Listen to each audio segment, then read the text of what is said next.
Hi, guys. I wanted to talk about the settlement that NAR had yesterday that came in. Today is Saturday. I don't know what today is. Today is the 16th, but yesterday we had breaking news that NAR settled on the lawsuit, and this is the lawsuit that was dealing with the commissions and the buyer's agents and all of that. But let me tell you what some of the key takeaways are. Basically, NAR settled for $418 million, which is over 4 years it's going to be paid, right? Um, I'm not sure how I feel about how they settled, but what I will say is that it probably started at a lot higher before they got to this amount. But let me go through the key settlement provisions here. So basically, they're saying that they restrict, um, they're implementing rules and regulations from us as realtors and brokers to dictate the compensation of a buyer's agent. And they're also saying that basically we always had a set commission. And I don't believe that because commission rates are all negotiable no matter who you are and on every basis, right? But what they're saying is there's no longer a set commission in their eyes for a buyer agent. Now, how is that going to work? Well, what's going to happen is we are no longer allowed, our MLS is no longer allowed to put the commission structure, the commission rates in the MLS. So basically, there was a tab in the MLS that said offering blah, blah, blah percent to the buyer's agent. The seller was paying for the buyer's agent, offering the money for the buyer's agent to bring the buyer for the sale. This is a good thing. This actually was a very good thing because without buyers or buyer's agents, our listings are getting less exposure. Okay. So they took that away. Now, whatever the reason was, I don't know. I'm just a little concerned because it just kind of seems like they want to possibly try to take our jobs away. And, I'm going to keep selling real estate, guys. I'm going to be here. I'm going to sell real estate. This is going to change things a little bit, but I digress. I didn't want to get off on a tangent there. Let me talk about, I wrote some notes here because I just didn't want to miss anything. Okay. Buyer broker agreements. So as we've done already in Michigan, and I've done, had buyers sign agency agreements. Normally in that agency agreement, it does state that the seller is paying for the buyer's agent's commission. And how that works is, or how it used to work and how it will work until it stops working that way, which will be in June. It becomes um, active in June, this new structure. So there's a lot of moving parts here, guys. So stick with me.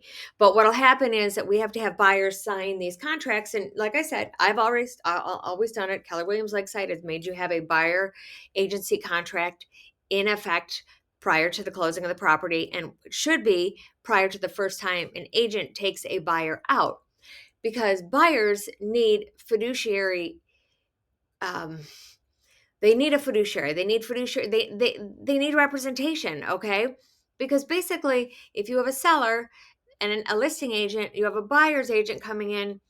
They're going to negotiate for the best deal for their buyer. Okay, I can get into a whole bunch of different reasons how and why they do, and I will probably do that in a later video.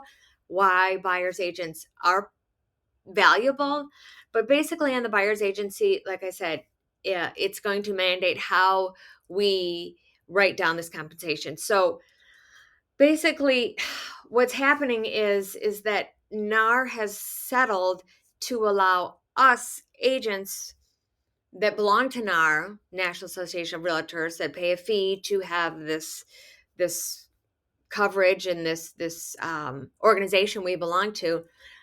What it does is that it alleviates us and it covers us from any further um, legal action. Okay, so I'm happy to be a part of NAR. I'm not saying I'm not happy to be a part of NAR. I'm just saying that things are changing and we're going to have to shift. All right. A lot of people are saying, well, I'm never going to have to pay a buyer's agent, then I'm just going to get a seller's agent, which is also a listing agent, and I'm not going to offer out the money. Well, that is a conversation that every agent needs to have with the owners, with the people, the sellers of their home that they're listing it to. And I'm not saying that what's going to happen is buyer agency is going to go away, and I don't believe that's going to happen. But what I do believe is going to happen is I've heard this word, and I'd like to use it, the decoupling of the structure of how it goes. So normally, in a world, and I'm not saying it's mine, but if there was a 6% commission, you would have 3 going here, 3 going here, 2.5 going to listing side, 2.5 going to the buy side, and that would all be included when you take the listing. Now it's saying that that cannot be on the listing and that cannot be in the MLS. So we cannot broadcast what we're paying for a seller's agent or a buyer's agent. What we may be able to do, and I'm not sure how this is going to work, I haven't spoken with my brokerage yet, but there will be ways, and I don't want to say around it, but I know buyers don't have money to pull out of their pocket for representation. And I do know sellers in the past are willing to offer concessions to buyers. So that would be a way for a buyer to still buy a house with representation. All right.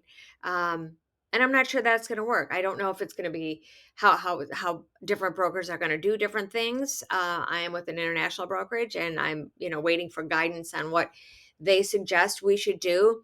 I'm probably more of a listing agent. I've had more listings, so I mean, either way, if you work with a buyer's agent, if you are a buyer's agent or a seller's agent, either way, this is going to affect you come end of June, July.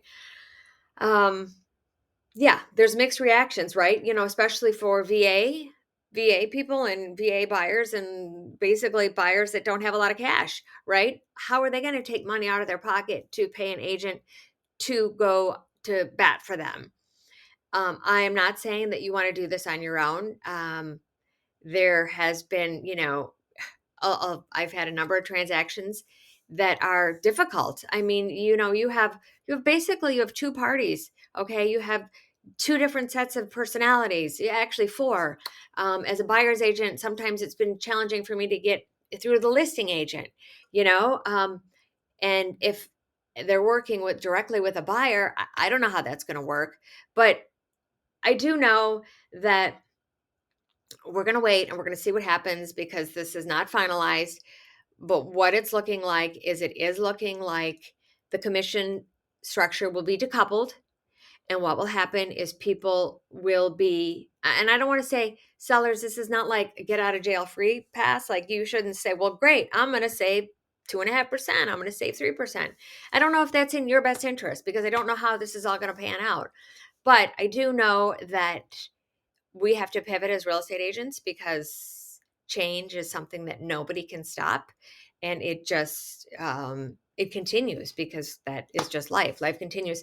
But I want you to know that I will be here as I've always been in the good times and the bad.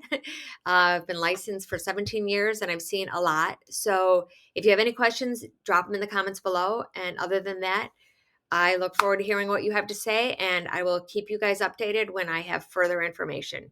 So, everybody, have a great day.